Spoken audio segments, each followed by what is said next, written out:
This is gonna be on Stack Up, right?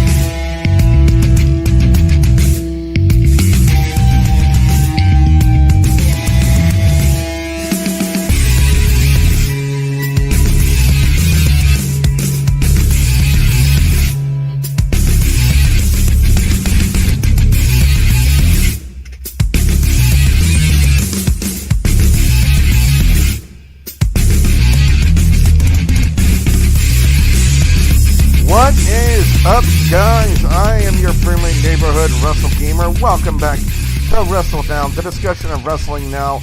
We're live here on twitch.tv/stackup.org, and it's good to be back. Last week, guys, unfortunately, I was unable to be here due to the fact that I had a swollen right hand due to gout, so it made things kind of painful to say the least, to do a show, so I do apologize about that. But we have a lot, I mean an absolute a lot to talk about in the next couple of hours when it comes to WWE Money in the Bank. We also have AEW coming up this weekend, this Saturday, I believe.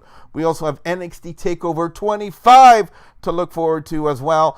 And I gotta say, guys, there are a lot of things in the news, including the health and well-being of Ric Flair, and also more into the story when it comes to the late Ashley Mazzaro. But joining me this week, ladies and gentlemen, we do have a couple of people here on the panel. First off, you know him as the Studley Man, Ashley. Ashley, how you doing? Recovering from some hefty work, which coincided right before the show, so no time to breathe. Also, we don't get political, but European elections are happening this weekend, so all I will say is vote. And making her debut here on WrestleDOWN this week, ladies and gentlemen, a great friend of mine. She is a regular mod over on my Twitch channel at twitch.tv/WrestleGamer. And also, if you watch the alligator clip on my channel, she's the person who's laughing her ass off at me when I got French kissed by a gator. She is known as Miss Kitty. Kitty, how are you? I'm good. Kitty will be our resident outside observer, giving her thoughts and reactions to everything we say. And speaking of everything we've got to say this week, first off, we have to talk about this whole situation involving Ashley Mazzaro, the late Ashley Mazzaro, who unfortunately we didn't get a chance to talk about it last week because we didn't do a show last week, is the fact that one, not only did she lose her battle with depression, she ultimately took her own life. And I know one of the things StackUp.org, who, by the way, guys, StackUp is an amazing charity, a great organization. If you guys want to find out more information about StackUp, go to StackUp.org in your web browser. You can find out some of the great things they do for military veterans through the power of gaming. And one of the things that they do offer is it's a service, I believe, that's called Stop, I believe. I'm pretty sure I'll be corrected by the time that this podcast gets out. But they do. It's basically a group of counselors that not only military veterans who might be suffering through some things like post PTSD or anything like that, but anybody who can, anybody, you could be a civilian and actually talk to them about your issues, about your problems. They can help you with anything that you need to be helped with. And like even if you're going through depression, you can talk to them. And the reason why I bring this up is the fact that, I don't want to see anybody out there who is suffering with anything, whether it be PTSD, depression, anxiety, or anything, have to go through it alone and thinking that they're on their own and they have nobody to talk to. That's not true. There are a lot of people that you can talk to about this problem. And the great people over here at StackUp, they have a great group of people that you can talk to about these kind of problems, about these kinds of issues. So, guys, if you're having problems out there, just know that you're not alone. Just know that there are people out there who are waiting to talk to you, who are waiting to help you. You are never on your own. And I just wish that when it came to Ashley's case, Ashley Mazzaro, I mean, Ash, that there was somebody out there that she could have talked to about her situation. But I don't know. I guess it just boils down to the old adage of the what ifs. You know, what if she talked to somebody? What if she got out there? What if she was able to reach out to someone? Would she still be here? And I think at this point, I would safely say is if she did, then I think she would still be around today. Yeah, but the thing that disheartens me a little bit is some of WWE's actions in the past week since her passing. So I think it was about Saturday they put out a statement to the New York Post because they were covering how she was one of the 60 wrestlers that was in a lawsuit with her attorney Konstantin Kairos regarding an email that was apparently sent in last October from Massaro to WWE apologizing for being one of the 60 people, saying that the lawyer poached her and apologized for being part of a lawsuit and everything. The lawyer said that he never saw the email and she never withdrew from the case. It's just that it was thrown out of court and the appeal was set to happen sort of in the next few months. However, now in turn, the lawyers put out an affidavit which included a claim that she was supposedly sexually assaulted on a tour of Kuwait in 2007 when they were doing the tribute to the troops that year and was told not to report it. WWE has now had to release a counter statement to this, saying WWE is saddened by the death of Ashley Massaro and we reiterate our condolences to her family. However, we regret that her attorney, Konstantin Kairos, who filed multiple cases against WWE, lost all of them and was sanctioned multiple times by the court for repeated misconduct and false allegations, is using her death to further his malicious campaign against WWE by releasing the affidavit that she submitted to the court and later apologized for being involved with. At no time was Vince or management ever informed by her that she had been sexually assaulted, drugged, something, or sodomized. Starts with an R, 5 letters, ends in a D, and guess what it is? Yeah. So, by a military doctor with a nurse standing guard while on a goodwill tour in 2007 to the US military bases in Kuwait. In fact, if she ever articulated such a claim, we would have reported it immediately to the base commander. So the problem is we can't get the proper side of the story because obviously Ashley isn't able to comment on it, even if she was. And that's the sad thing about it. But I just feel, yeah, I felt it was because the problem is WWE put out that statement on Saturday for no apparent reason.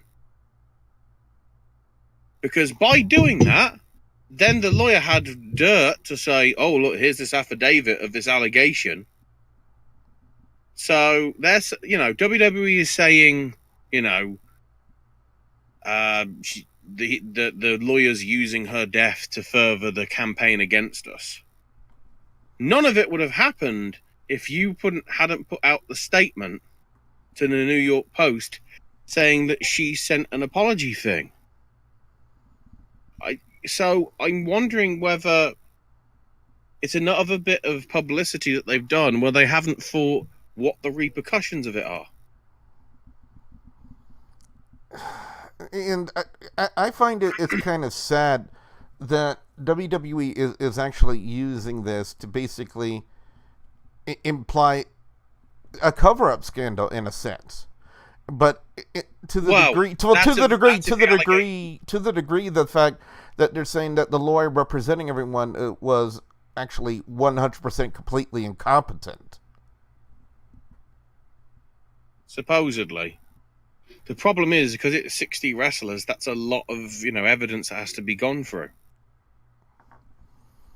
Yeah. It'd be the equivalent of when they've done the things over here about the Grenfell Tower fire. These investigations, the Grenfell thing has only reached the end of its first phase, and that's already like 6 months old. It takes a while. And WWE does not want to be in a long-running legal case, especially with all the stuff that they're trying to do, because that'll be, if it turns out that they are sort of infringing on stuff, I bet Fox will be happy. I bet Snickers will be happy. I bet Mattel will be happy. I have a question. Go ahead. Go ahead, Key. Do you guys know if Ashley was buried yet? I'm not sure. What I do know, actually, that's sort of a good segue. A whole bunch of women from the WWE and to some extent TNA roster as well have started, because there's so much of an overlap anyway, have started up a GoFundMe. The idea being it's going to raise money for Ashley Massaro's daughter, Alexa Lexi Massaro, to basically fund her to go through college. The idea is that every dollar raised will be going into an official New York State college savings plan to provide for her continued education. In the space of only roughly a day, it's already reached $26,000. But in terms of the video, if I mute it, I'll be able to skip through and recognize some of the faces that are in it. Lillian Garcia's there. Mickey James is there. Lita's there. Have a quick look. Gail Kim, who I believe is also auctioning off the ring gear that she wrestled in against Tessa Blanchard in a proper retirement match, at the TNA pay-per-view earlier this month to add the funds. Brooke Tessmacher. Can't remember what her name was in the E. Maria Canales. I don't think Brooke Tessmacher was ever in WWE. Or wait, what? I think wasn't she a part of the group with Kelly and Layla in WWE's ECW? Yeah. Candice Michelle, Taryn Terrell. I think that's, what's her name? Oh, I can't remember her name. The one that was in that bad match in TNA. That was with Kevin Thorne in ECW. Shelly Martinez, I think that's her. Yeah, that's her. Katarina Lee, whatever you want to call her, Winter. Also, Victoria Tara, Lisa Marie Varon, whatever you want to call her. Trish, Christy Hemme. Because, of course, some of the people that are also there as well are going to be people, even Tori Wilson, who didn't sort of directly work with her, from what I remember. And a whole bunch of the people as well that were part of that Diva search that Ashley won, all coming together to sort of raise awareness and try and get some money in. In terms of looking at the money that is coming in, Mick Foley's apparently donated $5,000. Read into this what you will. Kevin and Karina Steen, $1,500. Lillian Garcia, $1,000. Natty Neidhart, Dewey Foley, Candice Michelle, Kerry Silkin, Taryn Terrell, Kelly, David Arquette. You name it. There's a lot of people, and that's just the names that I recognize. Serena Deeb, Noelle Foley, and everybody else. Obviously it's running as long as it goes, but it's nice to see that the women are banding together to show some support for Ashley's daughter and obviously the extended family as well. The podcast is live here on but what I twitch.tv/stackup.org. And if you guys have comments in the chat room, please put them in the chat and we will read them out loud for the podcast. And Kitty, I have to ask you, after hearing everything you've heard, with this situation involving Ashley Mazzaro, the WWE, her daughter, and everything, I have to ask, what are your thoughts? What is your reaction? What is your take from everything that you've heard? So far, from what I've heard, I honestly feel kind of bad for the family because rape is a really serious thing. Pardon my language. I'm sorry, Twitch, and all that, but it's a very serious offense. And if she's buried within the next month, they might end up unburying her and going through her body just to either dispel the claims or confirm them, and I feel bad because the family's going to have to go through that. The only problem with that is the allegation is well over, I would say about 12 years old. Years, So that's well beyond the statute of limitations when it comes to that. Just to add on to it, Ashley is set to be buried near her home in Suffolk County. Okay. And that's from the article that I posted or updated on Tuesday. So I'm guessing at some point over the next week or so. Yeah, but I just mean, even if it's past the statute of limitations, it's also in another country, so there's nothing that they could legally do. It's just to confirm or deny it, there would still be scarring. Even if it's 12 years old? Even if it's 12 years old, yes. It leaves a permanent scar inside of a woman when she is violated. There's no way to deny it. I don't think that's the sort of thing that people really want to pursue. Yeah. Yeah, I don't think it would happen, but if it ever did, I would definitely feel bad for the family. Because I think for more her case, and obviously, her death via suicide coming at the same time as Mental Health Awareness Month, being May, and to me it's sort of somewhat similar because the allegation was that it was these people that were seeking basically money from WWE for past pay-per-views and whatever. You know how people would get a cut of the revenue when it was a pay-per-view or when it was released on DVD? None of that applies to the network. So it was partly that. But then there were other things where people were suing about injuries sustained that may have affected their lives and whatever. Very akin to sort of like the whole NFL concussion situation that's developed over the last, 10 years or whatever. That I think would be the more sensible route to pursue rather than try and go down this allegation of covered up sexual assault. Yeah. Because the sexual assault thing, I think in this day and age wouldn't happen. I would hope. Whereas because of the way that the nature of wrestling is, especially with WWE and its independent contracts and whatever, we still have that issue of, injury sustained and might not be sort of properly touched on or covered and whatever. Well, that I hope would be the better thing to go down. How does he do it? How does he do it? Ric Flair has once again, according to the meme, made death tap out. Ric Flair undergoing a health scare a couple of weeks ago, and according to TMZ.com, as we are now being hosted on Twitch by Jopa Rights. Jopa Rights, thank you for hosting StackUp.org.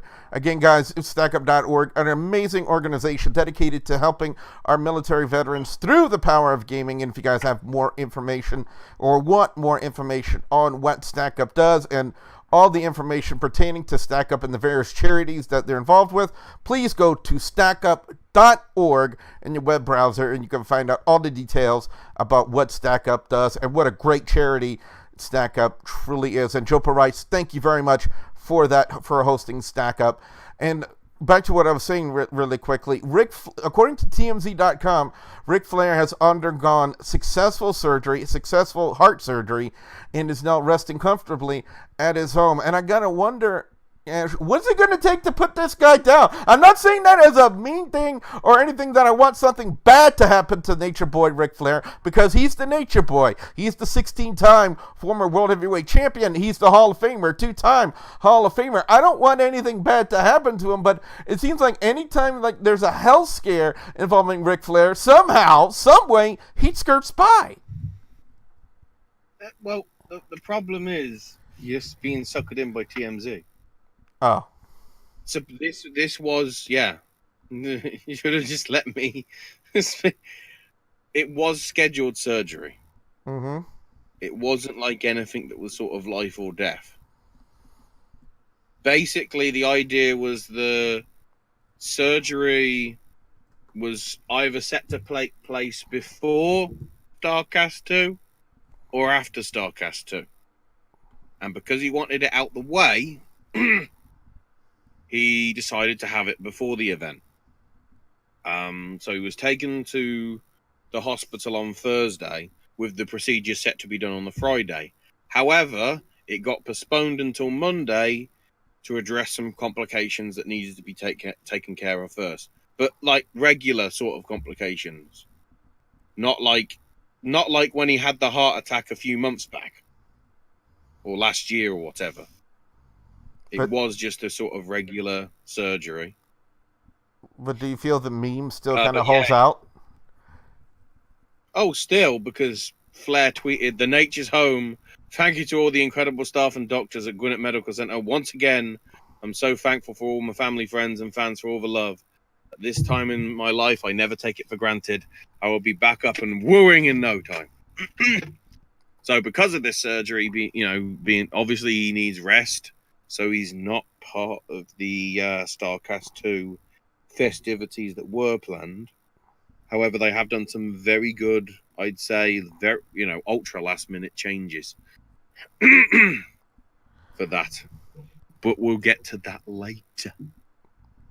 Because coming up this weekend, it's AEW Double or Nothing.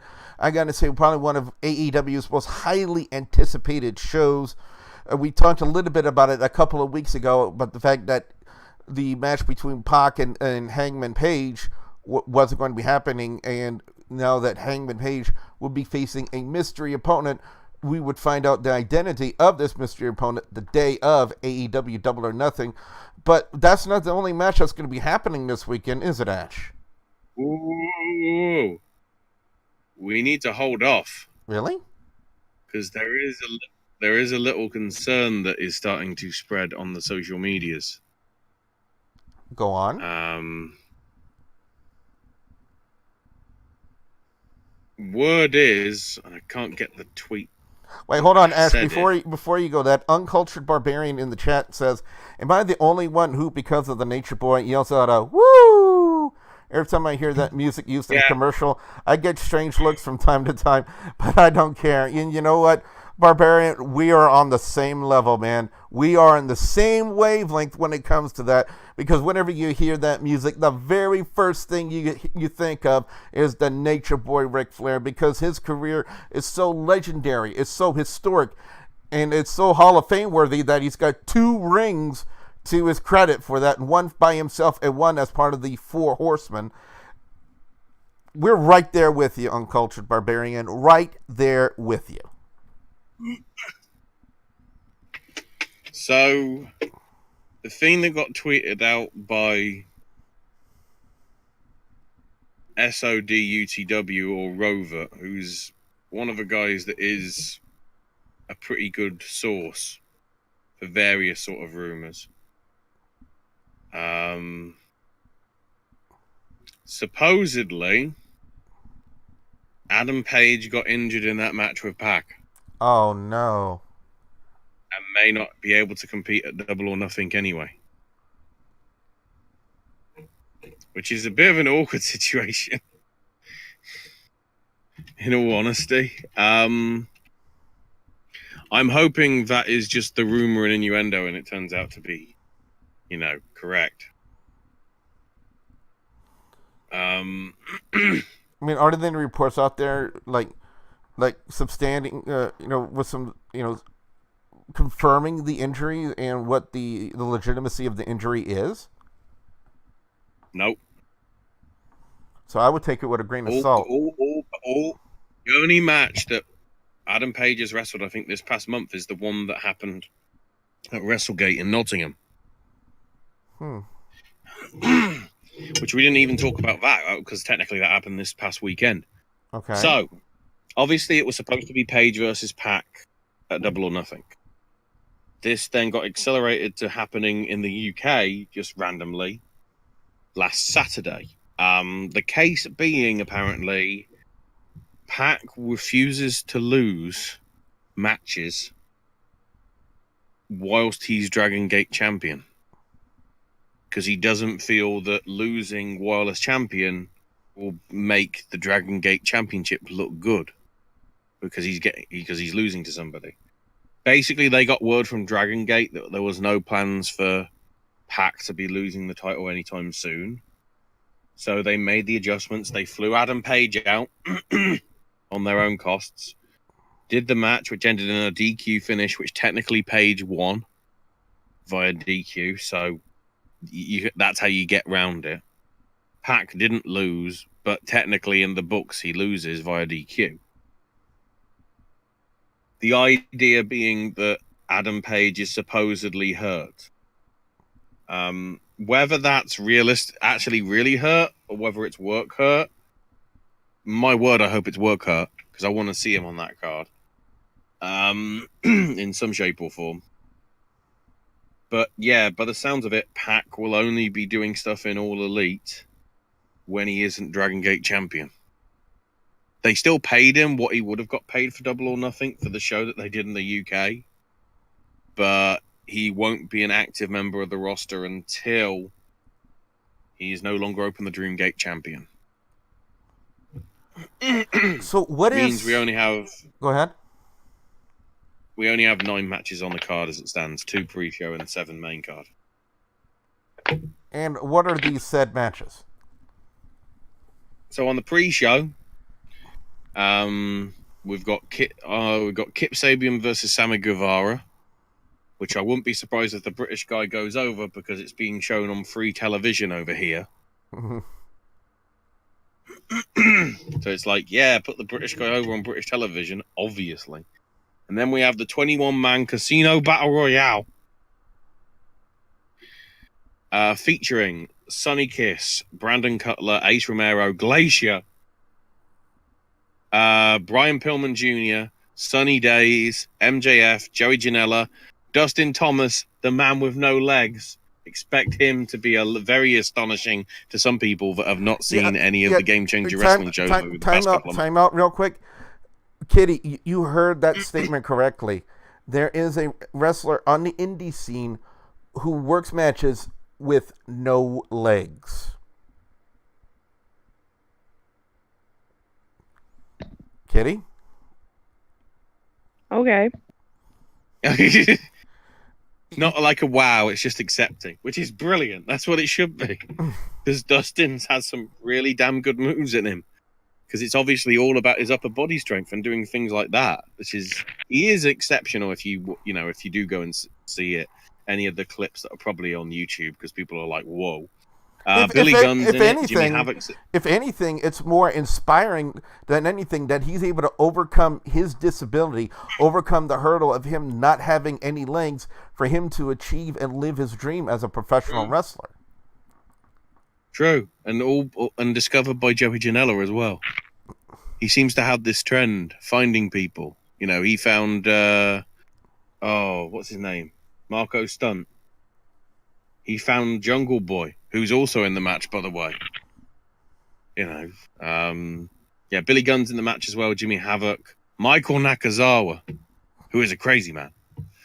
Isaiah Cassidy and Mark Quinn from the Private Party. Luchasaurus. Yes, that one. And just added yesterday, Sean Spears, the artist formerly known as Ty Dillinger. However, we still have 4 spaces, which I guess will be unveiled on the night as mystery. The interesting thing with that battle royale as well is it's going to be 5 groups of 4. So there'll be 5 people that are the hearts, 5 people that are spades, 5 of the diamonds, and 5 of the clubs. And then number 21 will have the Joker. And that person will come in on their own. So it's an interesting sort of twist on a battle royal sort of match. / rumble, whatever you want to call it. I guess, though, it's to accelerate it and to make it go faster so that they can fit the 2 matches in an hour. Because there'll be a hard cut-off point when they switch over to traditional pay-per-view / iPay-per-view / both, depending where you are. So in America, traditional pay-per-view and BR Live, which is Bleacher Report's pay-per-view online service. In the UK, you've got a choice of traditional pay-per-view as well as in buying it online via Fight TV or various apps and whatever that they have. And then if you're internationally, you can also get it directly through Fight TV because no other, I guess, pay-per-view deals were able to be done. Speaking of Sean Spears, he recently gave an interview with Sports Illustrated and explained why he joined the new promotion. He says, I quote, "I'm coming to AEW because I believe in what they are doing. I believe in providing an alternative for fans, and I really believe that the audience has wanted an alternative for quite some time. This is now the platform to give people exactly what they want, and I am really looking forward to proving myself in AEW. I'm able to bring a great deal of experience to a company that is looking to build young talent, which is vital to the future of professional wrestling.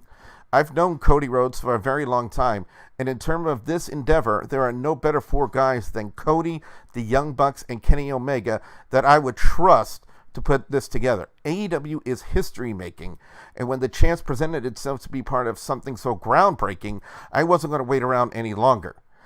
And I have to say, I believe a lot of this groundbreaking stuff hinges on how well they execute AEW Double or Nothing this weekend. Yeah. Well, trust me, they're feeling the pressure as well. They want to deliver as well because they realize, considering how rocky the mainstream stuff has been over recently, there is the real thing of presenting themselves as the alternative right as they head into the looming TV deal on TNT Drama. Except it's actually TNT. So why do you keep calling it TNT Drama, Ted? That's your question. Kitty, how do you, like I said, you are our resident outside observer. You know, you've never really been into wrestling other than WWE Supercard. You know, what is your take on this with AEW trying to stamp themselves as WWE's alternative, WWE's competition?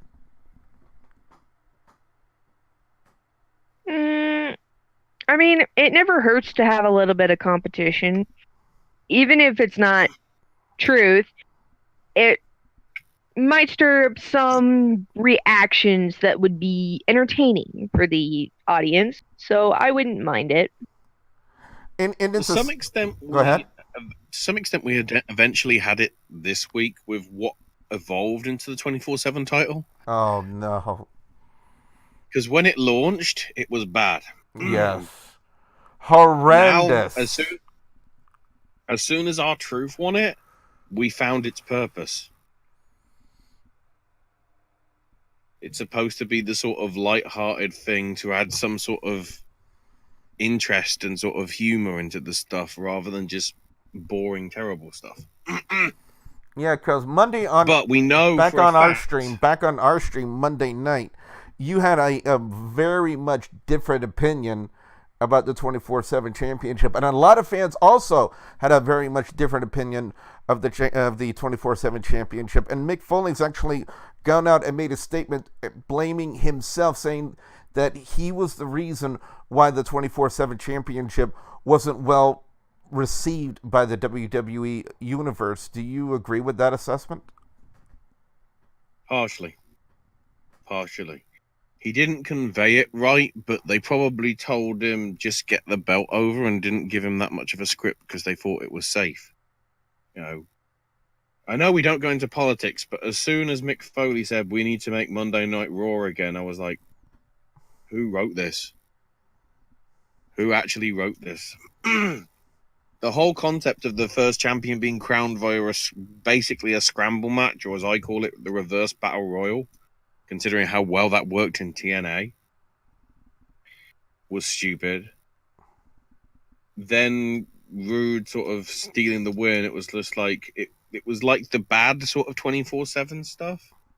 But then as soon as you had somebody with R-Truth that is a veteran that knows what to do to sort of make it hilarious. I think first we need to quickly clarify for the non-wrestling fans listening to the podcast right now on StackUp.org what the 24/7 championship represents. Is it is a championship in WWE that is constantly on the line 24/7 365, no matter where you are, no matter what arena you go to or what brand you are. If you hold the 24/7 championship, it is constantly on the line. So if a person comes up to you and has a referee and they pin you, you will lose said championship.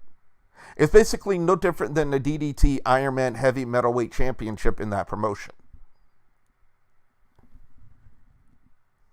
I get, yeah, to some extent, yeah. So I just wanted to get that clarification out there for the people who are listening to us live right here on twitch.tv/stackup.org, so that way they understand the concept of what we're talking about. The problem is I'm trying to work out how it's going to be transferred to NXT or NXT UK. Because said person would have to go to that show and then get somehow... Don't forget about 205 Live. Losing the titles. Yeah, but because that's with SmackDown, that's somewhat easier. Oh, yeah, that is true. But that is 205 Live is the thing that's worth mentioning, because not only was it R-Truth that saved this thing, it was Drake Maverick, also known as, apparently according to Mick Foley, the Spudster. Because Monday night into Tuesday morning, he must have been busy at Staples. Oh, because he printed out hundreds and hundreds of wanted posters for R-Truth. Because obviously he wants the belt. So much so that he was like, I'm in the airport. Has he got past TSA? Because if he hasn't, he won't have that belt, and then I'll just be able to pin him. And then he's like depressed on the plane because apparently R-Truth managed to get through. And then R-Truth was like, I managed to make it through, guys. Oh, and then it's like, there's the title, the European title. And he was going to give it a sip of water from his bloody water bottle. Oh, God. In his car. It's like, I've spoken with Vince. He's actually on hold right now. I don't know why I've been hold for the last 6 hours. R-Truth is actually making this title be the sort of, I wouldn't say it's an official title, but it's something that is a MacGuffin that can actually bring some levity to what we're getting at the minute. So we're getting stuff that's entertaining and written entertainingly rather than botches that turn out to be funny. So what would be the proper analogy that we could give Kitty so that way she could get a good idea on R-Truth's character? Because like I said, Kitty is our outside observer. She doesn't know too much about the wrestling industry other than that she does play WWE Supercard with us.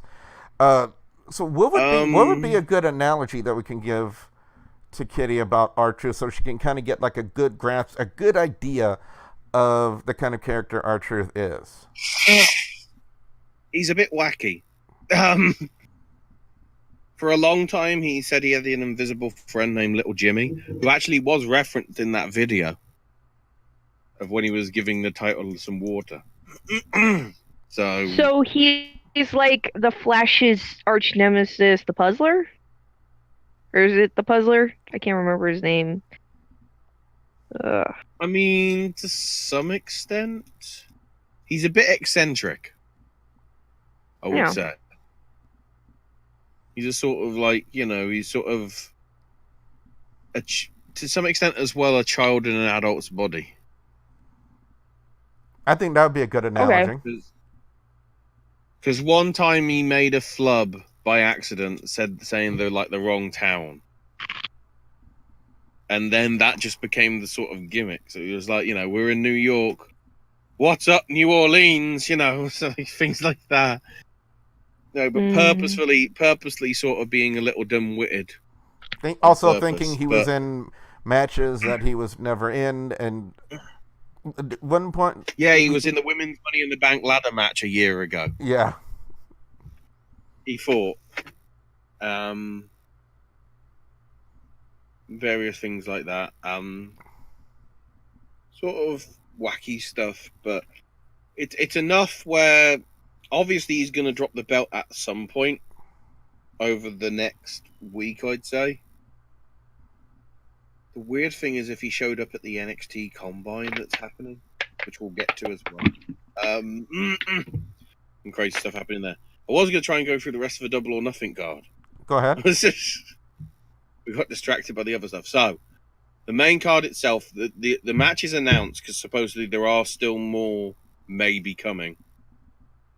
The best friends of Chuck Taylor and Trent Beretta will take on Angelico and Jack Evans. In the two women's matches, we got a three-way with Britt Baker, Nyla Rose, and Kylie Ray. And then the six-woman Yoshi match, Yoshi meaning Japanese women's wrestling, where it'll be Hikaru Shida, Ryu Abe, and Ryo Mizunami taking on Amy Sakura, Yuka Sakazaki, and the awesome Aja Kong.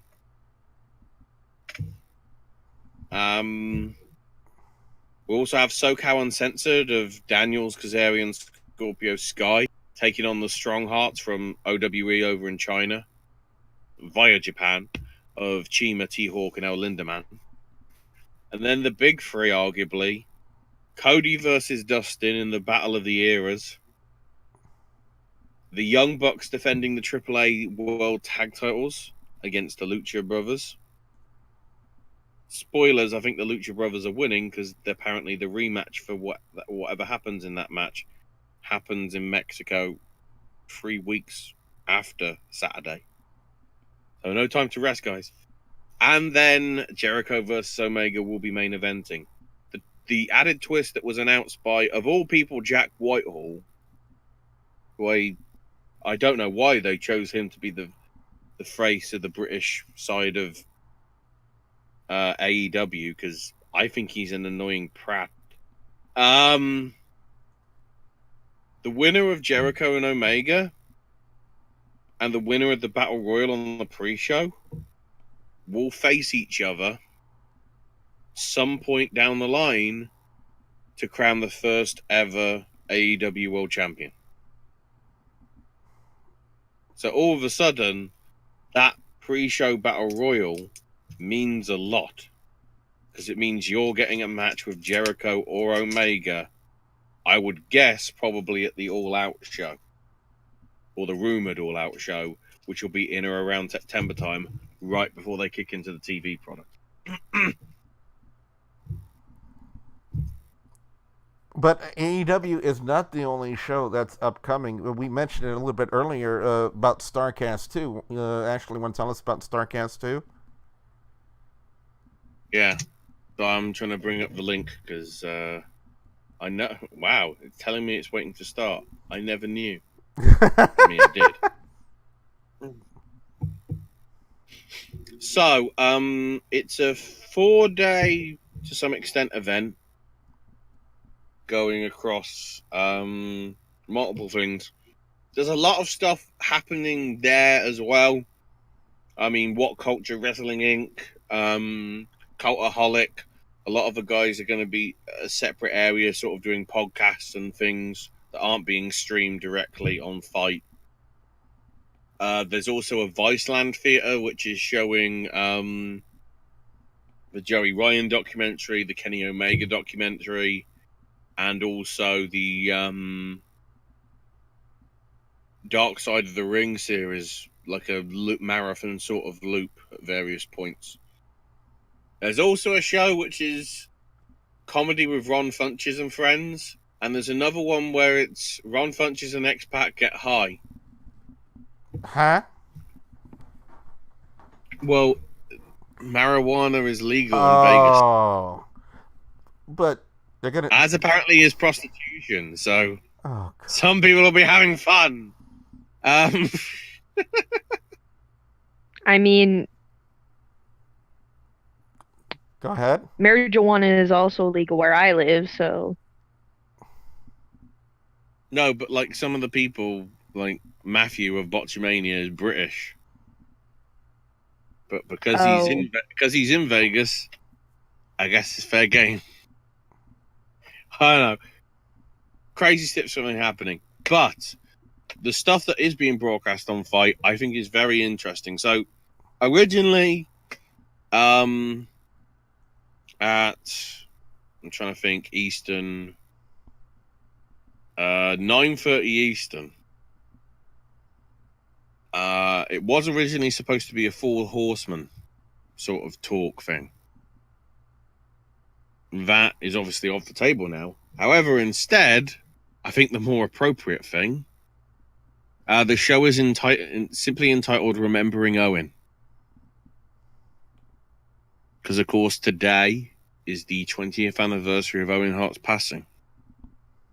I would recommend, by the way, Post Wrestling's really good 45-minute documentary on the issue.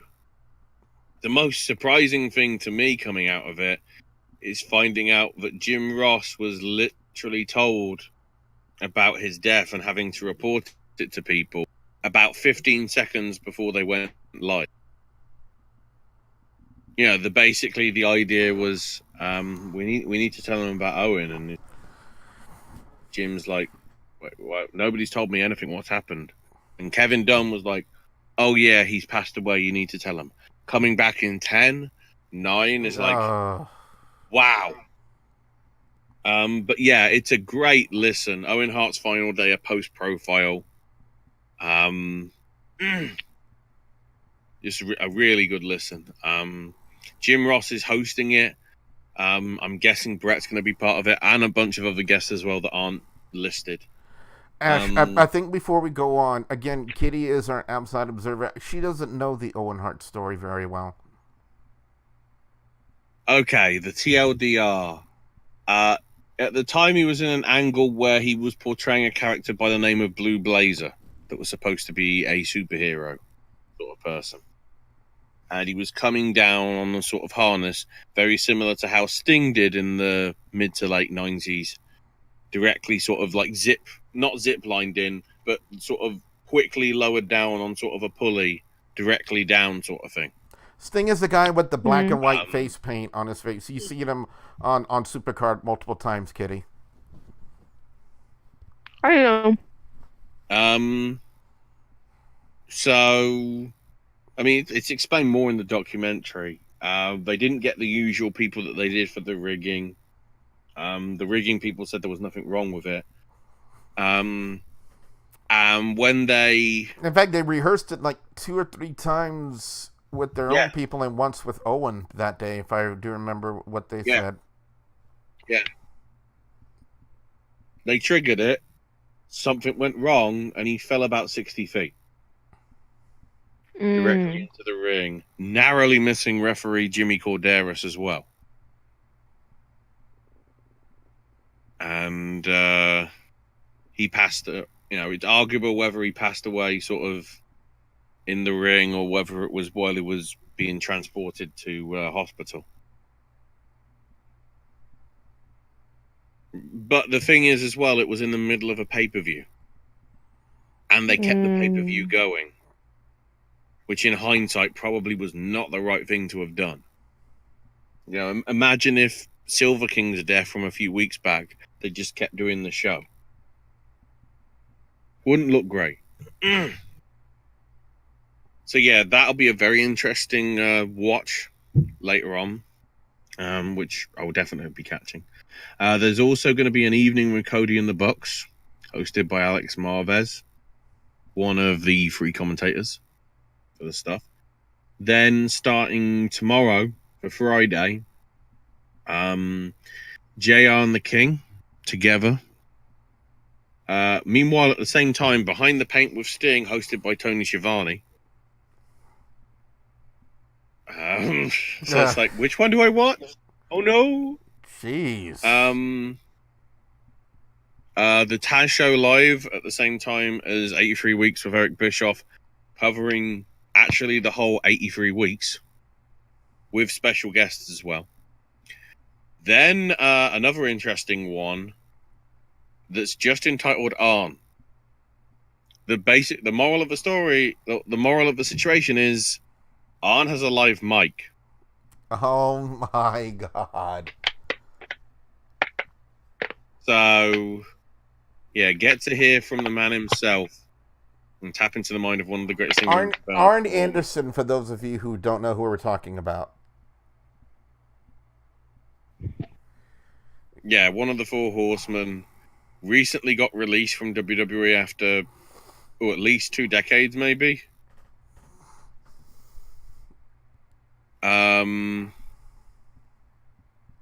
Well, yeah, nearly 2 decades, because obviously WCW and everything. He basically got fired for letting Alicia Fox wrestle drunk at a house show. Among other things. Which has led to a lot of backstage people sort of leaving. So maybe he was the start of something. I don't know. So I wouldn't be surprised if somehow he got involved, maybe with Gold Dustin, whatever you want to call him. And that angle, probably. The Double or Nothing 3 press conference and weigh-in is happening at 7 Eastern. Then there'll be a live broadcast version of Wrestling Observer. It says Wrestling Observer Live. It's like, unless it's an hour. Also, that would be at completely the wrong time for when it's actually broadcast on radio. So, The Art of Wrestling with Colt Cabana will be recording with the Young Bucks, which will be streamed as well. And then the interesting one, to replace the roast of Ric Flair, it's a watch-along for Ready to Rumble. I'm sorry I laughed at that. I really featuring Hurricane Shane Helms, Tony Schiavone, and David Arquette, amongst other guests that are yet to be revealed. Uncultured Barbarian as a last-minute replacement. Go ahead. As a last-minute replacement for the whole roast of Ric Flair thing, I think that's a pretty good thing to get together. In all honesty. Oh yeah, I agree with that. Uncultured Barbarian in the StackUp.org Twitch chat says Arn Anderson could give you a class on wrestling promos. He didn't need any catchphrases. He would just look into the camera and tell you what he was going to do to you, and he could give you chills doing it. And I have to say, there are a lot of people back in the day who didn't need catchphrases, who could just basically cut promos and make them sound gold. Ric Flair, Arn Anderson, Dusty Rhodes, Roddy Piper. And then we get to the era where some of them did have catchphrases, but it still worked for them. Steve Austin, The Rock, Triple H, Mick Foley. We could go on and on and on about these great talkers in the wrestling industry, but you always got to start with the head of the class. You got to start with the guys like the Arn Andersons, the Ric Flairs, the Dusty Rhodes, because if it weren't for guys like that who could give you classes and education on how to cut a proper promo, then we probably wouldn't have the level of promos you would see in some wrestling shows today. You notice I said wrestling shows. I didn't say WWE specifically. Yeah. So that's the schedule for Friday. Then Saturday, Booker T's Hall of Fame podcast, Sharpshooter Bret Hart in his own words, Monday Night War Stories hosted by Sean Waltman, an I Quit retrospective hosted by Shivani, covering the match of Tully Blanchard and Magnum TA. So that should be an interesting one. And then, understandably, there's a pause because Double or Nothing's happening. And then on Sunday, it continues a little bit on further. An Extreme Rivalry, Rob Van Dam and Jerry Lynn. I don't know who's hosting that one. Probably not Shivani. Alongside the possibly last ever live Something to Wrestle with Bruce Pritchard, or at least until Bruce gets fired by Vince again. Ash, time out real quick. Lita's panel. Ash, time out real quick. Uncultured Barbarian says, Ready to Rumble? Ick. Never thought I'd see a wrestling movie worse than No Holds Barred, but WCW proved me wrong. Yes and no. Yes and no. As it never came out over here, that might be the only way I actually get to watch it tomorrow night. You've never seen Ready to Rumble? I think I've got it. Well, it's never had a proper DVD release over here. At least not that I'm aware of. I remember watching it in movie theaters, and at the time, I kind of thought it was, for what it was okay. WCW trying to branch out into the entertainment industry, just like WWE was at the time. I didn't think the movie was as we have a follower from Mir. I'm probably going to mess this up. Mir to Waterdeep.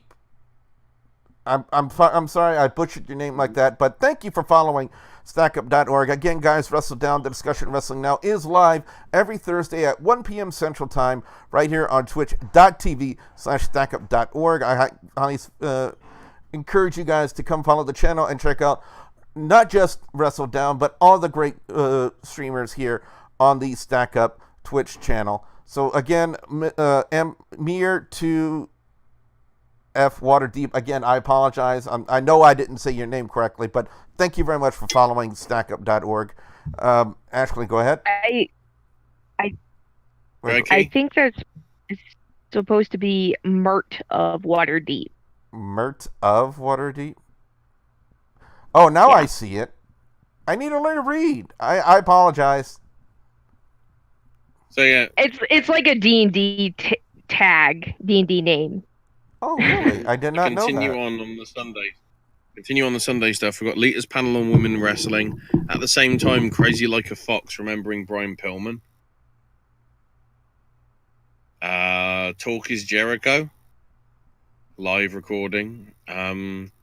Also a special Inside the Ropes with Dustin Rhodes, hosted by Kenny McIntosh. I guess how they're making good for Kenny for Undertaker and all that stuff over the past few months. And then also House of Hardcore and Extreme Reunion. Basically, it's a House of Hardcore podcast with Tommy Dreamer.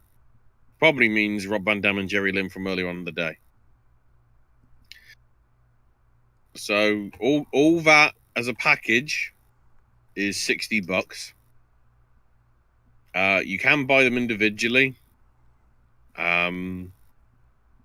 In days, but that's I'm just looking. Day 2 is $40. Day 1 is $15. Day 3 is $40. No, day 3 is $15 as well, and day 4 is $15. So you're saving at least $20 or $30 by buying the weekend pass altogether if you want to. But if you're a cheapskate, the stuff you can see for free, the press conference and the weigh-in on Friday evening, and then the pre-show will be live streamed on, I think, All Elite Wrestling, maybe not being the Elite, I think it's just All Elite Wrestling's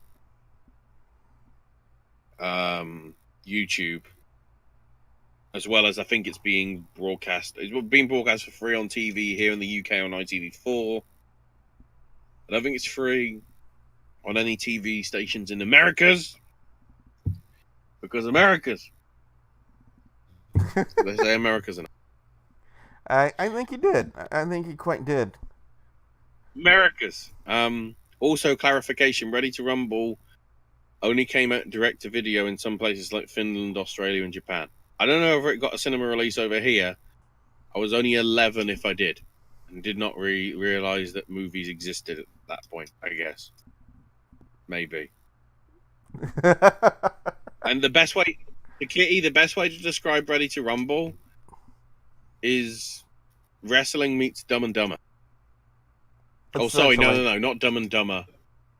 Either Dumb and Dumber 2 or the Dumber and Dumber, like the prequel, as in rubbish. Okay. As a future note, I have not seen a lot of movies, so I've never seen Dumb and Dumber or Dumb and Dumber 2 or any of those. It's the movie with it's the movie that was starring Jim Carrey and Jeff Bridges. You know, as these two guys who are like completely oblivious and completely moronic.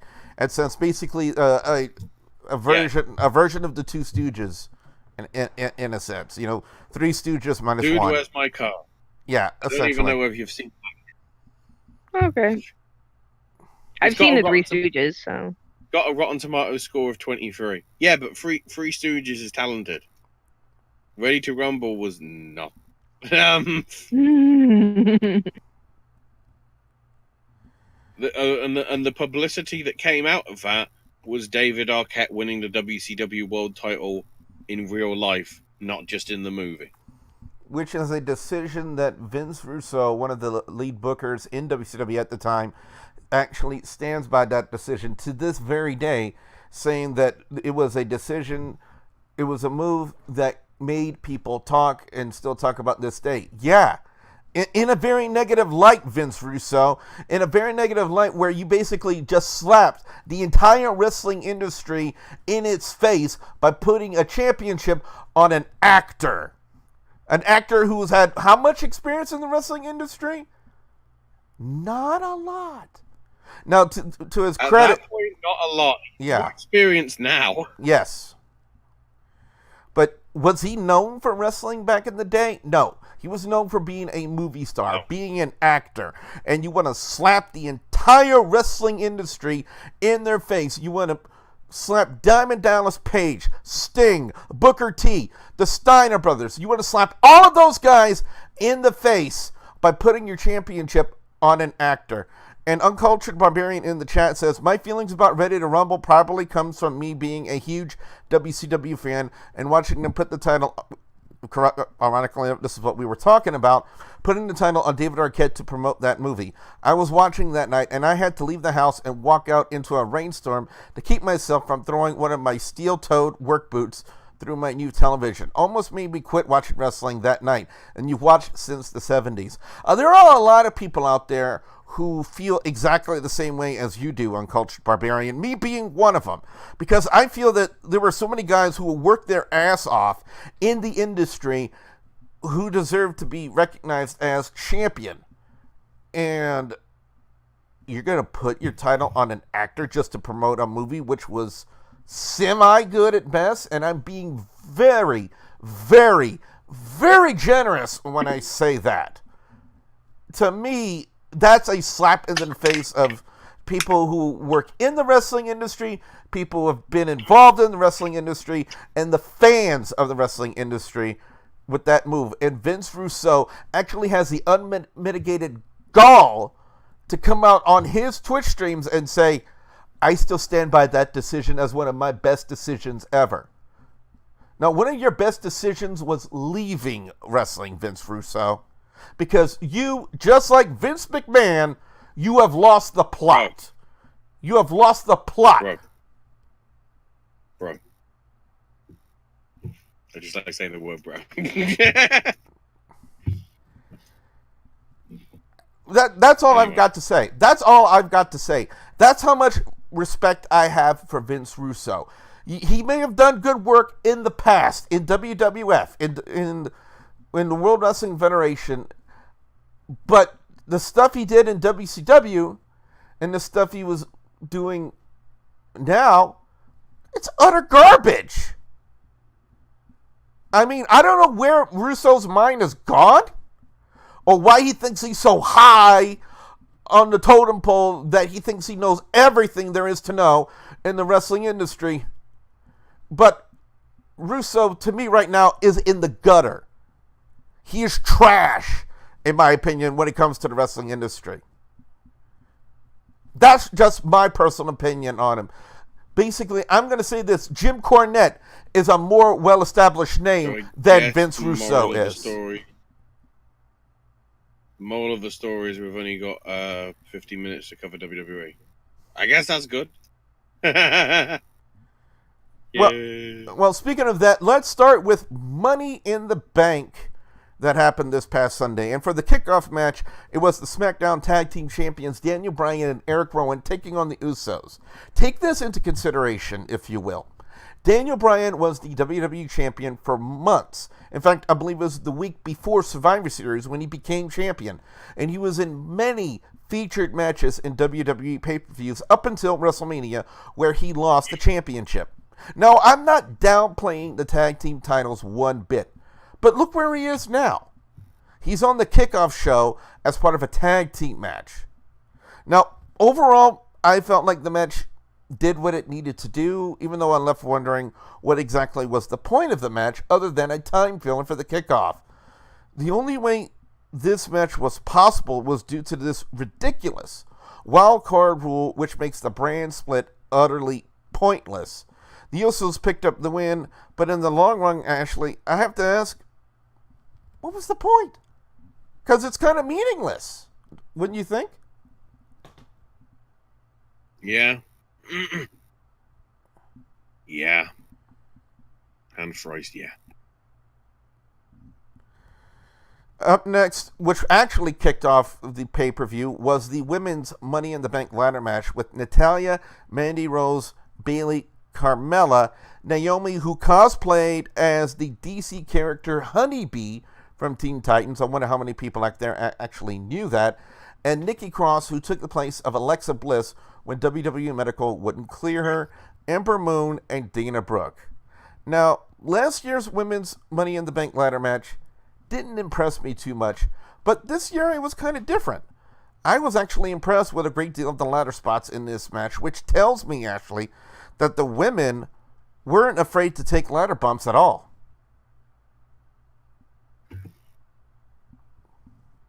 Well, we sort of had a tease from that anyway with Dana, didn't we? Yeah, on this past last week's Monday Night Raw, when she did that leap off the ladder. But I will say this, I did like Nikki Cross's tribute to Terry Funk. For those of you who don't know, Funk was kind of known for taking a ladder, wearing it like a hat, and spinning around using the ladder as a weapon, which is what Cross did. So I have to say, well done when it came to that. The finish came down to this.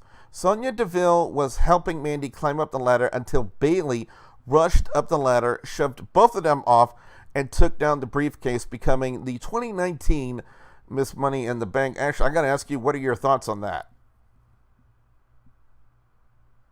It made sense, considering what was to happen. Yep. Up next, the United States Championship was on the line as Samoa Joe defended the championship against Rey Mysterio.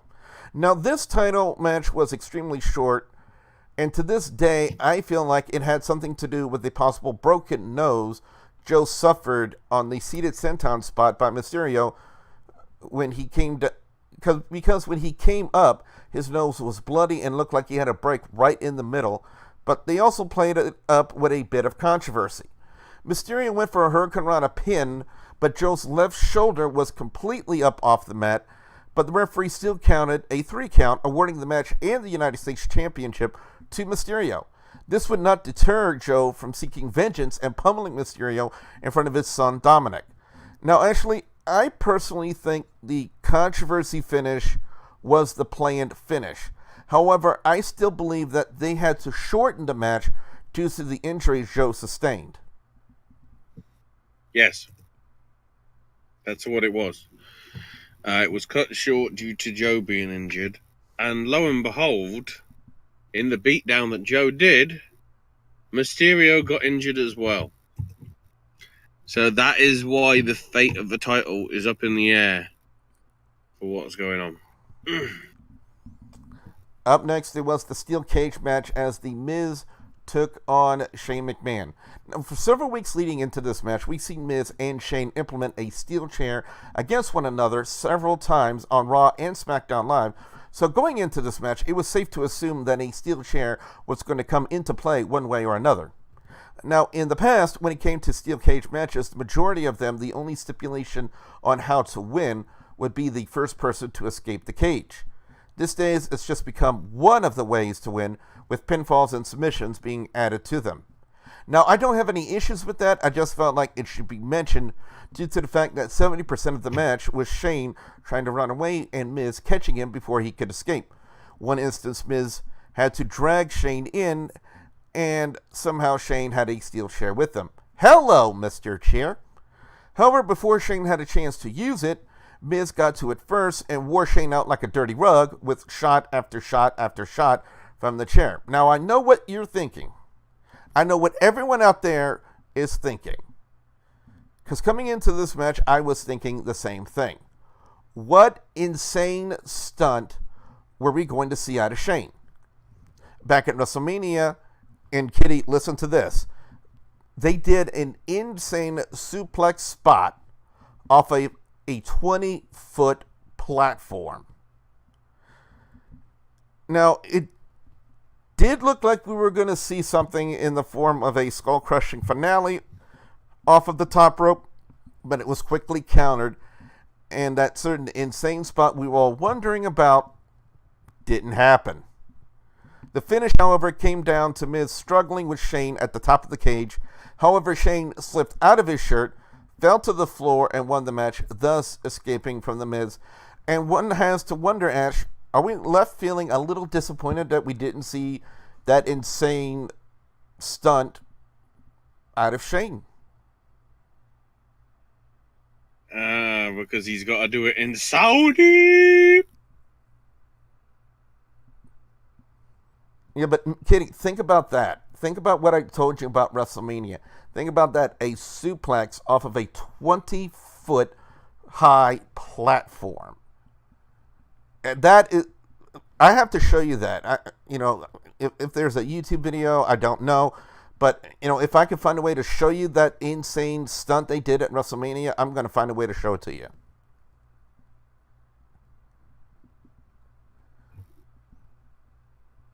Up next, the Cruiserweight Championship was on the line as Tony Nese defended the championship against Arya Daivari. Now, this is how much I don't follow 205 Live when I should honestly do, since I'm doing a podcast on wrestling. So I'll have to find a way to work it in between my streaming schedules over on my own Twitch channel at twitch.tv/WrestleGamer. I had no clue that Daivari became a mini Alberto Del Rio. He made his entrance in a Mercedes-Benz at the bottom of the stage. Other than that, I will say this. 205 Live, Ashley, in my mind, had a good representation in this match. Yeah, but the crowd didn't give a damn, so immediately it was just like, oof. Yeah, I feel like we shouldn't go into too much detail in this match. And in the coming weeks, I promise I will strive to get into more of 205 Live for this show to give you guys a much better view than I have now.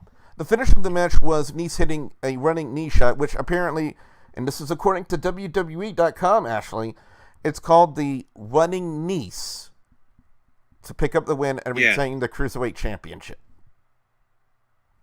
Yeah, I think that's what we called it. No, I didn't know what it was called. I remember it being called. I just called it That's Running what I remember. Nese. I remember it being called that from WrestleMania. Vaguely. Up next, it would be the first of two women's championship matches as Becky Lynch defended her Raw Women's Championship against the sassy Southern Belle, Lacey Evans.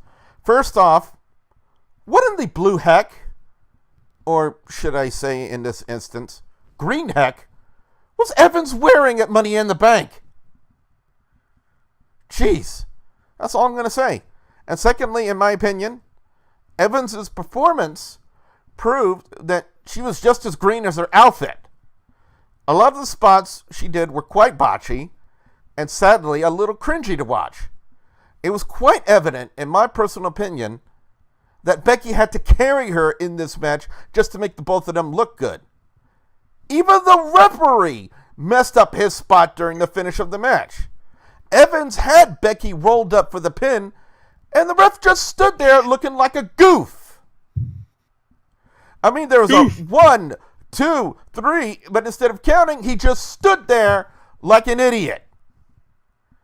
Becky would then counter into the disarm her submission hold, forcing Evans to give the worst looking tap out I have ever seen, as Becky picks up the win and retains the Raw Women's Championship. So, Ash, I don't know what Vince McMahon sees in Lacey Evans, but she failed to deliver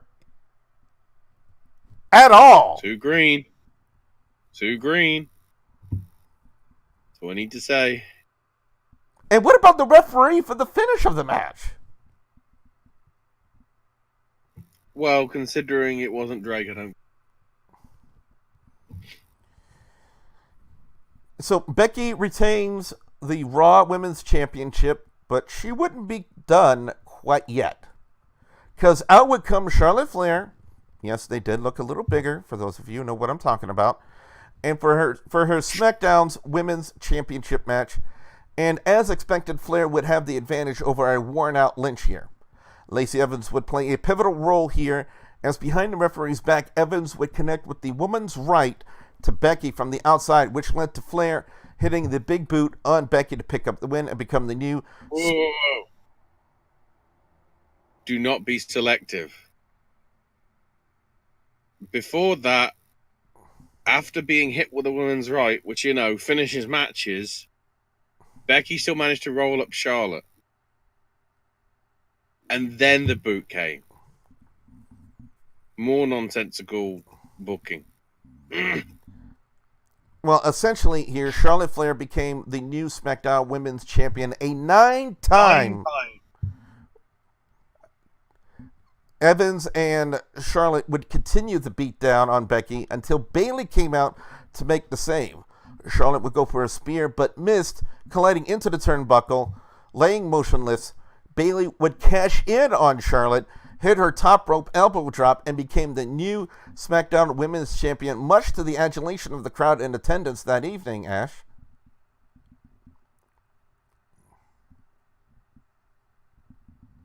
Mm-hmm.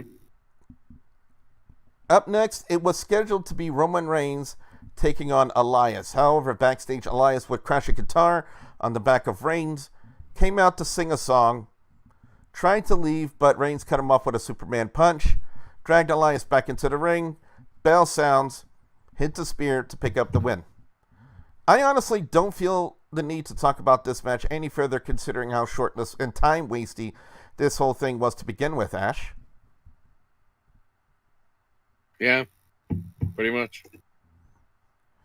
However, what was not time-wasting was the Universal Championship match between Seth freaking Rollins and the phenomenal AJ Styles. And I'm going to say the exact same thing here as I did on the commentary coverage we did this past Sunday on our channel. That this was best match of the night, hands down. I personally believe they blew everyone's expectations out of the water, because in all honesty, this was one of the best Universal Championship matches since the inaugural match between Rollins and Finn Balor, where Balor won the title but had to vacate it due to injury. I mean, everything was on par, and in fact, I could spend the rest of this show breaking down and analyzing every spot that they did, but that would honestly take hours to do, because everything to me was just so perfectly done. I mean, Ash, you know the old saying, they put on a clinic, right? That was an understatement here. I mean, that was an understatement, wouldn't you say? Mm-hmm. I mean, what were some of the things you enjoyed about the match? The curb stomp reversal into the Styles Clash. Oh, yeah, that was really well done, wasn't it? That was just beautifully done. It was just Two guys that knew what they were doing, given the chance to shine, and WWE screwing it up by putting it that low on the card.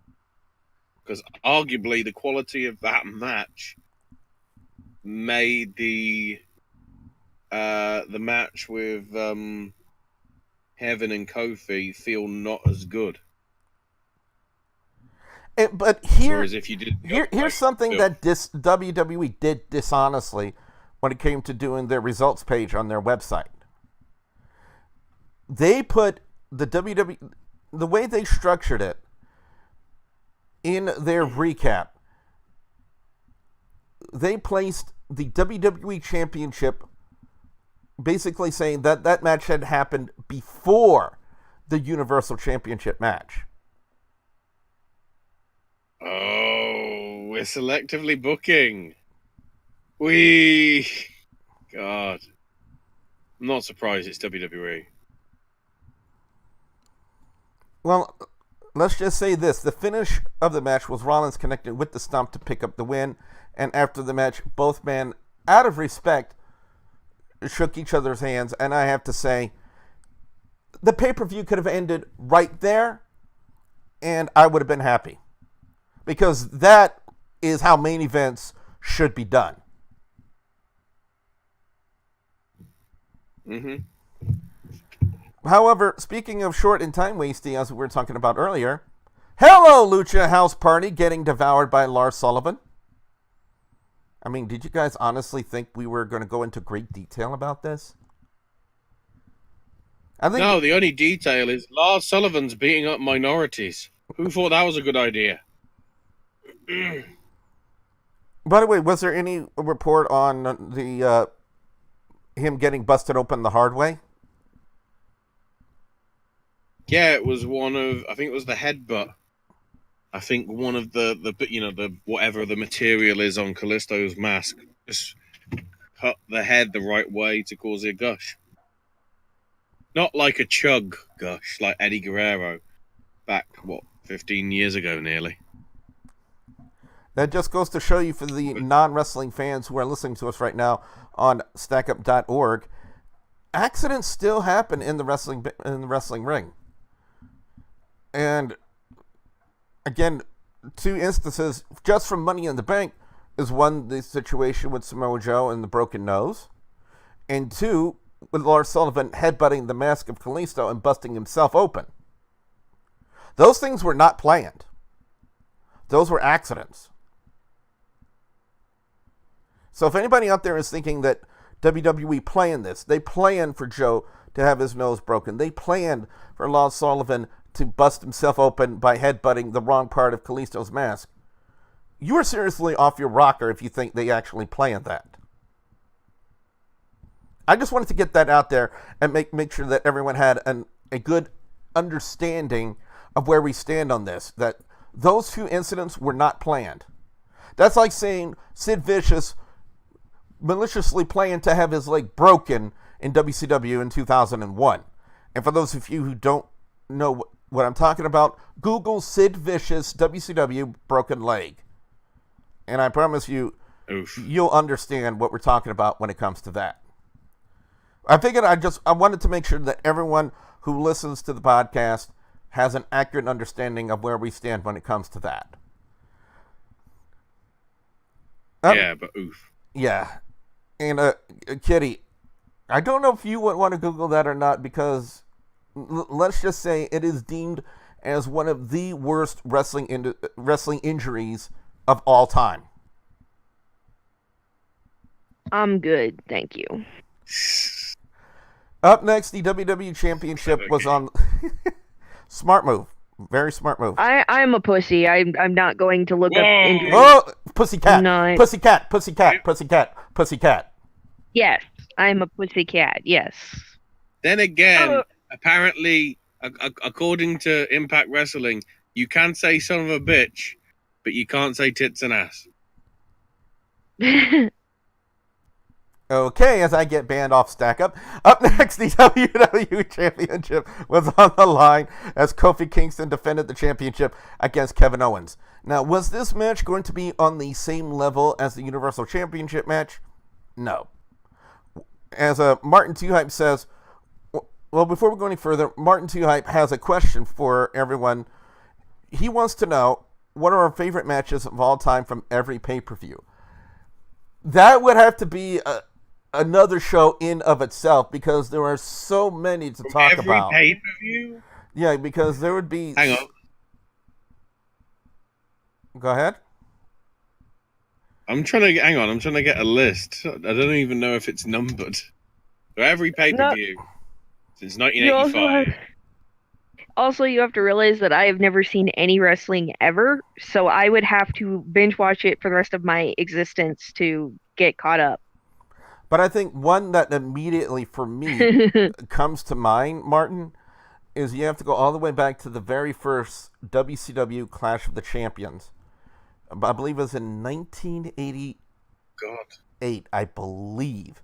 The 60-minute draw between the Nature Boy, Ric Flair. Okay, now he's giving us a specific target.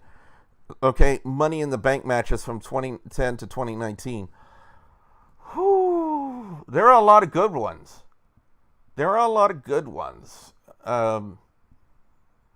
I have to say one Money in the Bank match that sticks out in my mind would be the one from WrestleMania 23. Because they did a lot of good things in that match. The inaugural one at WrestleMania 21 was just as good because it was the first of its kind. You know, it was a concept that was introduced right on the spot. And I have to say the inaugural one, if I remember correctly, Shelton Benjamin, Edge, Chris Jericho, who else? Because again, I'm not Googling this information. Edge won with the other people being name redacted: Jericho, Benjamin, Kane, and Christian. Thank you. Oh no! Oh, you're specifically talking about Money in the Bank pay-per-view shows, and you're. Oh, well, that's obvious. That's obvious. Punk versus Cena, which is what Martin said in the chat. Specifically, I was thinking he was saying Money in the Bank ladder matches. Yeah, that's why it's complicated. That's why we've now only got 30 minutes to run through SmackDown and Raw. You know, but very quickly for the WWE Championship match. Now, was this going to be on the same level as the Universal Championship match? No. Was it going to be just as good? Yes. To me, bad blood between people makes for a more entertaining match, especially when a championship is involved. The majority of the match was Owens targeting the back of Kofi with Boston Crabs and splashes to the outside. However, it would not be enough to keep him down. Owens would attempt a senton bomb, or as CBSSports.com put it, a flipping somersault, to which Kofi countered with knees to the back and struck with the Trouble in Paradise finisher to pick up the win and retain the WWE Championship. And unlike the Universal Championship match, we would see no handshake between the two. So needless to say, you know, it wouldn't be on par, actually, with the Universal Championship match, but it was still just as good. Yeah, it was good. That's what it needed to be. Now, we're just going to rush through these and basically just give summaries for the men's Money in the Bank, Raw, and SmackDown, considering the time limit that we are faced with here. The TLDR is, I'd say, Finn and Andrade for the MVPs for some of the crazy stuff, and Ricochet to some extent for the crazy bumps that they took. Through ladders, onto ladders. But one thing I think we need to mention is, you know, Sami Zayn was originally scheduled to be in this match, but earlier in the evening, he was found unconscious, hung upside down, and the consensus of people at the time were saying, well, this is something Braun Strowman did, even though Strowman professed his innocence. I didn't. Well, we're saying this as far as posed. From you were thinking Bray Wyatt. Yeah, from the way he was posing, sort of a upside down crucifix, I was like, well, that seems very. Not realizing, of course, about Nash 6 Rotunda. I don't get that name, but whatever. We do have a new follower here on StackUp.org. Happy Donuts! Thank you for the follow, and thank you for following StackUp.org. You are listening to WrestleDOWN, the discussion of wrestling now, which is live every Thursday at 1 p.m. Central Time right here on twitch.tv/stackup.org. You can also check it out on archive on YouTube at youtube.com/WrestleGamer. And I have to say, who is going to replace Sami Zayn? Who is going to be the 8th guy? Now, what all the rumor mills, what all the dirt sheets are saying here is that nobody knew who the 8th man was going to be and who was actually going to win. Because originally, people were thinking, and I think even Ali has actually come out and said this, that as Martin Too Hype, thank you for following StackUp.org as well. Originally, they were saying that Ali was going to win Money in the Bank, and nobody knew that Brock Lesnar was going to come out there, shove Ali off of the ladder, and take down the briefcase and win Money in the Bank. Do you think there's any validity to these rumors, any validity to these statements that nobody knew backstage that Brock was supposed to win Money in the Bank?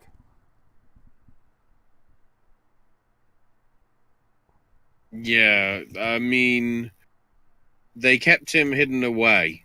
Yeah, whether Heyman can deny it, we pretty much know that that's what happened. Because they wanted to keep it a surprise. Because the thing that I felt hurt the Money in the Bank thing is they kept stressing in all the dirt sheets and everything that they're not going to make the same mistake with the cash in this time. They're not going to make it. It's going to mean something. Somebody that's winning it is going to be sort of like the long-term prospect. So then when they give it to Brock last minute, it's like, oh, well, I guess that idea went out the flipping window. So that would be the end of the Money in the Bank pay-per-view for 2019.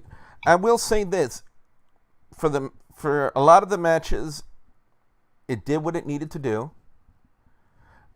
I still believe that the match with Samoa Joe and Rey Mysterio had to be cut short due to the injury, even though I still believe the controversy finish was the planned finish. The women's Money in the Bank ladder match impressed me. The men's Money in the Bank match was okay up until the point where Brock Lesnar came out. Because for those of you who don't follow me here or have never heard me before, I am not a big advocate for Brock Lesnar. That's all I'm going to say. Because there's so much I could go into in the past of, what I've had to deal with in the YouTube wrestling community and on Facebook when it comes to Brock Lesnar fans on the internet. They are really very childish, and they don't like to actually be challenged on things that they believe in. I am not very big on Brock Lesnar. I don't care what anyone says. You can say he's from the UFC, he's legit, you can legitimately whip somebody. We're talking about an entertainment show. That's like saying, oh, this guy's the real Iron Man because he has a real Iron Man suit, and he makes for a much better Iron Man than anybody else ever could. Who cares? Can he be as entertaining as Robert Downey Jr.? I don't think so. Because to me, the ultimate Iron Man is Robert Downey Jr., but this is not a Marvel podcast. This is a wrestling podcast. So if people want to say Brock Lesnar is more legit because he can legitimately beat someone up, to me, that doesn't hold weight. What holds weight is whether or not he can be entertaining. Brock Lesnar is not entertaining. But I will say this, and I think you agreed with me already about this, Ashley. Best match of the night, hands down, is the Universal Championship match. Yep. Leave it at that. Just because I got 20 plus minutes. Yeah, let's hit on just a few things from Raw and SmackDown Live this past week. There was a match with Sami Zayn and Braun Strowman, and we also found out that Braun Strowman will take on Bobby Lashley at the Saudi show. Saudi! Apparently it's bigger than WrestleMania. So why are we having WrestleMania anymore? I don't know, but the fight would devolve to going backstage where Strowman and Lashley would have a stare down. Strowman would say you would deal with him later. Basically, Sami Zayn just got eaten by Braun Strowman. That's the best way I can put it.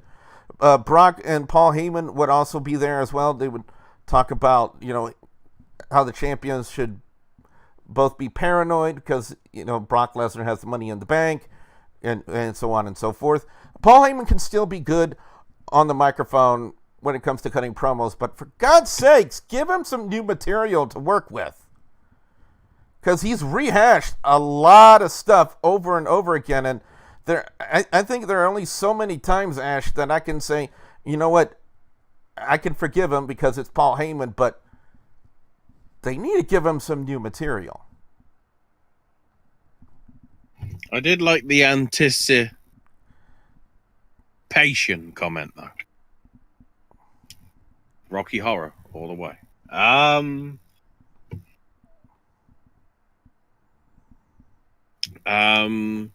Lars Sullivan was about to speak and then got beat up by minorities, who then he beat back and stuff happened. Cesaro had new music. Generic music at in best. His match with... Yeah, but the important thing is it was new music. It made no sense for him to still have the bar stuff. That too. Beating Ricochet, which I guess makes sense because of the beating that Ricochet took, which they sort of teased about and whatever at the start of the match.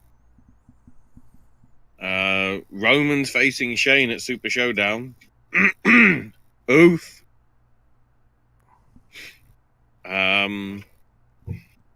Revival in the Usos. Revival getting revenge on the Usos for all the stupid Uso rubbish.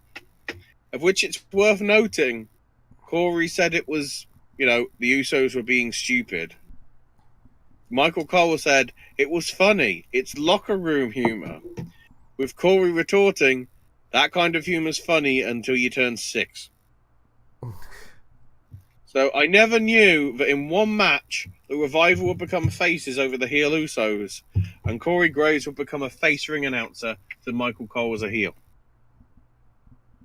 Also, later on in the night, when they introduced the 24/7 title, Corey just literally treated emoji, a shruggy face emoji. I think it was a sweating, nervous one because of the reaction from the crowd, I guess. Mm-hmm. It was just like, well, we know how well that's gone down with him. Moment of bliss with Becky Lynch was pretty decent. Well, to be honest, it was probably improved because Nikki Cross was there, which resulted in a sort of 6-woman tag, but was really a 3-on-2 handicap match. Which Becky, Nikki, and Alexa, who was just drinking coffee, still won. Because of course. Because of reasons. Yeah. 24/7 title. I mean, Titus O'Neil won it in the Scramble in the worst match concept that WWE's ever done because they stole it from TNA. Ben Rude won it, and then by the end of the night, R-Truth won it and went off in his car. Firefly Funhouse had basically just credit. Nothing. Let's just say it. Let's just say what it is. No, it had kids with distorted faces and a T-shirt saying "Let me in," which is probably cover for the fact that Bray wasn't there because he was with his kid. Yeah, for those of you who don't know, Bray Wyatt and JoJo welcomed their new child into the world. Ash 6. Mm-hmm. So our congratulations definitely do go out to the couple of Bray Wyatt and JoJo for the birth of their child. Also worth noting, the graphics changed on Raw for the final hour. They turned the lights down as if they were NXT lights, and everything's black with a red Raw logo rather than red and white with a red Raw logo. which I believe is how they're going to be doing it from now on Monday Night Raw, where the third hour is supposed to be somewhat significantly different than the first 2 hours of Raw. And if you also notice It's like with back the in the olden title days when you screens, had the menu Raw. screens where they would show what championship is up next or what segment is up next, everything would still be in color at the bottom, but everybody's pictures were in black and white. And then also it's like the old school days of Raw is War and the War Zone, when they split the show up for no real reason. McIntyre beat The Miz in an okay match, but I don't get it because I'm sick of the Shane stuff already. Well, we're getting more of then it the at random Sony. Yeah, but that's with different people. I don't even know if Miz is going to Saudi. I'm guessing he's facing. Well, if he's facing Drew, what is the point in they're doing that again?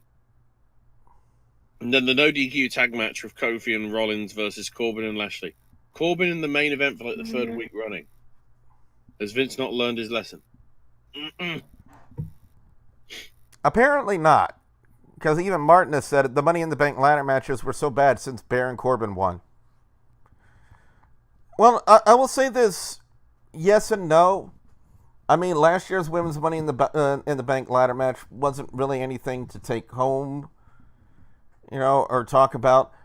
This year's women's Money in the Bank ladder match was, I gotta say, a little bit more decent, and they did blow my expectations out of the water for what they were trying to do. The men's Money in the Bank ladder match was okay up until the point Brock Lesnar showed up.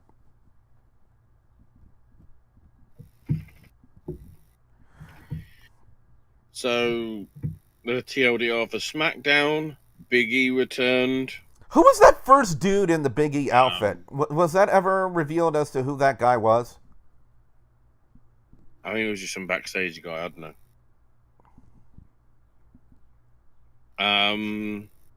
We had the whole R-Truth getting in drag. Oh my god. To try and hide from being chased and whatever. Kitty, just picture this. Wait, hold on. Hey, Kitty, just picture this in your mind. This wacky guy, R-Truth, he's normally in black dreads and street clothes, in women's clothing, sunglasses. With a blonde wig. Just try to picture that in your mind if you can. Okay. He was even given a bra, and the most amazing thing is, considering the stereotypes of men, he knew how to undo it. No, he didn't. Holy shit. No, he didn't. He said he needed help doing it. Oh, no, yeah, he needed trouble unhooking him. Yeah, I forgot about that. In fact, I am Googling a picture right now for Kitty, so that way she doesn't have to imagine what he looks like. The Mandy Rose Carmella thing went to nothing because it eventually evolved into let's chase after R-Truth because he's got the title. Even going into the women's locker room. And who led him in there? It was Carmella. Yeah. So I think we've established that women are not allowed to win that title, which is how sexist is that?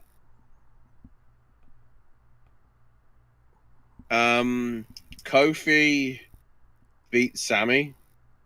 However, it's worth noting before this, Big E got attacked by Kevin Owens. No. And Xavier went with him. No. Nobody said it was Kevin Owens.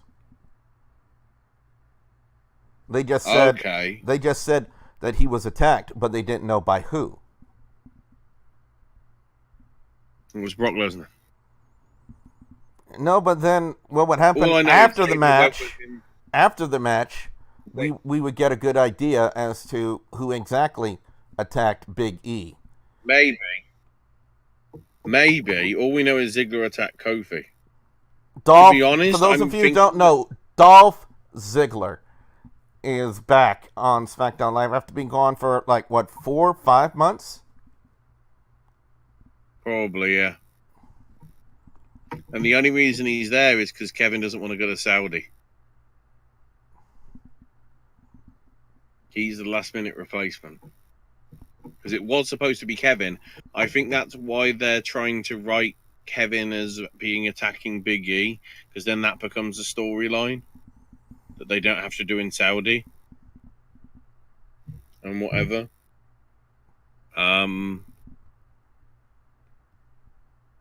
The really smart bit is they did the chair around Kingston's head and Pillmanized it.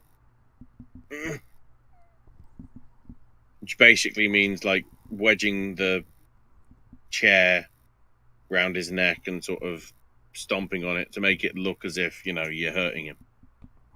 And whatever. Becky Lynch and Bayley beating Charlotte Flair and Lacey Evans. Dear God. Why is Lacey having more matches? The great thing is as well, Flair managing to get rolled up by Bayley, so it was like, oh, so they did it for nothing. And R-Truth managed to escape and whatever. Ziggler was in tears, selling it believably, but the problem is the lines he was saying was it should have been him. You know, after 11 years, Kofi became an overnight success, and it should have been him. You know, I should be the one that's getting respected. And I'm thinking to myself, they literally gave you the belt, 8 years ago? And you got injured after a month, so you had to drop the belt. And when they did it again, you got injured weeks afterwards as well. So to me, that says, you know, not just like say brittle bones and whatever, but every time he's had the chance to sort of push with it, he's got hurt. You know, it's a bit too fragile. So, basically, the promo would lead to the announcement that at the Saudi Arabian show, at Super Showdown, the WWE Championship is going to be on the line as Kofi Kingston will defend the title against Dolph Ziggler. Unless, of course, Brock says that I want to face Kofi with a Money in the Bank briefcase. So, well, there you go. Speaking of which, we did see Paul Heyman on SmackDown with that briefcase. Always got to tease it. And then, Roman Reigns beating Elias in a, why are we doing this match again? It was better when it was 9 seconds on the pay-per-view. And then, of course, you know, Drew McIntyre shows up right afterwards, hits the Claymore because really, what they call it, the mix-up, shook down, wild card. Eventually, I remembered the name. How memorable they are. 205 Live had a weird tag team match. Mm-hmm. With Humberto and Jack Gallagher beating the Singh brothers. The reason why I say it's weird, supposedly Bellator MMA wants Jack Gallagher to fight. Come again? I don't know why. And then Tozawa won a 5-way that also included Kendrick, Daivari, Wait, Canelo, Cesaro? and Lorcan. Tozawa. Tozawa. I thought you said Cesaro. I was like, what is Cesaro doing on 205 Live? That's why they can't call him Tozawa, because it sounds too much like Cesaro. Yeah. And you'll be confused. Billy, you'll be drunk. Uncultured Barbarian in the Twitch chat says, I like seeing Prince Pretty Tyler Breeze back on NXT this week. I think more talent that are being wasted on the main card could benefit from going back to NXT and working with the talent and booking crew over there. Yeah. The issue with that is the cover for Dijakovic. Because Dijakovic needed surgery, which means he's out for the next month. So Tyler Breeze is basically covering as a placeholder for Velveteen Dream to challenge the belt against next Saturday for NXT TakeOver 25. I guess then the build to Dijakovic and Velveteen actually going down can build towards SummerSlam weekend in a couple of months. So it's now time for final thoughts on the week. Ashley, I got to tell you, from Money in the Bank to SmackDown Live, 205 Live, NXT, final thoughts. AEW. That's all I need to say. I hope it delivers. And we know that WWE is openly acknowledging that it is competition now, which they hadn't done with TNA, they hadn't done with Ring of Honor. So they're clearly seeing it as some sort of credible threat. They're acknowledging that. So let's see what the weekend brings.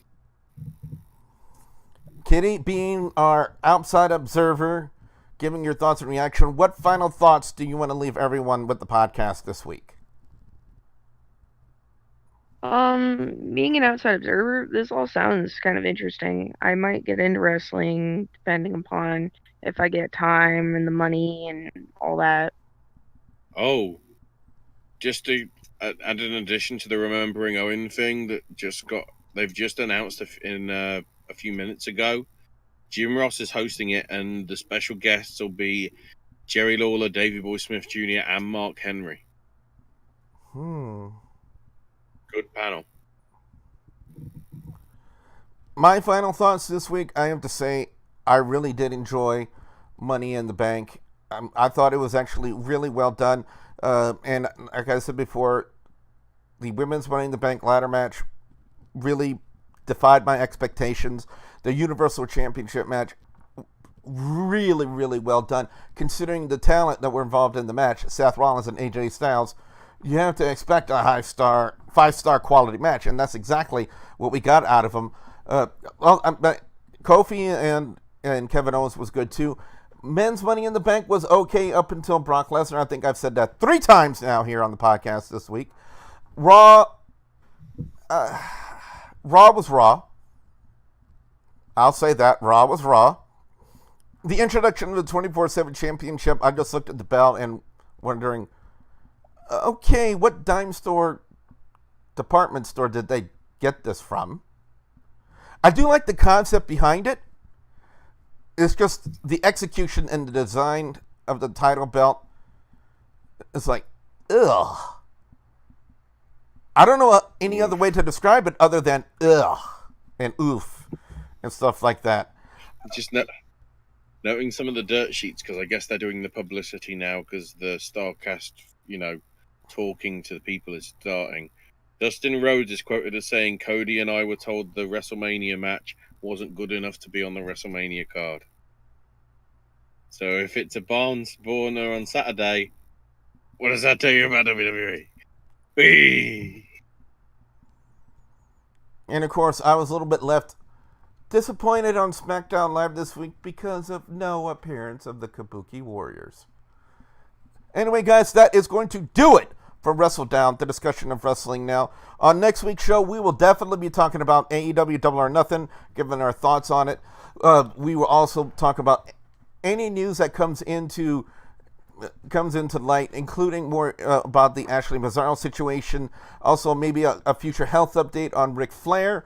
And also, when will WWE trash the 24/7 Championship? And should they do it? By the way, guys, if you want to check out more of my stuff, of what I do on my own Twitch channel, here on twitch.tv/WrestleGamer, you can check the link right there for those of you who are watching us live on stackup.org. I like to stream twice a day, once on the PS4 and once in the evenings when it comes to the wrestling shows, giving my commentary on it, and also doing PC games like Overwatch and Dead by Daylight.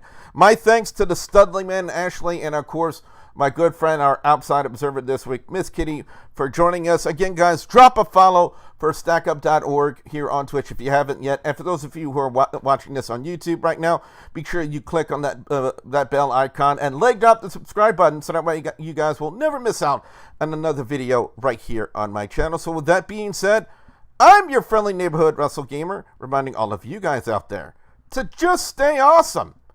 Bye, guys!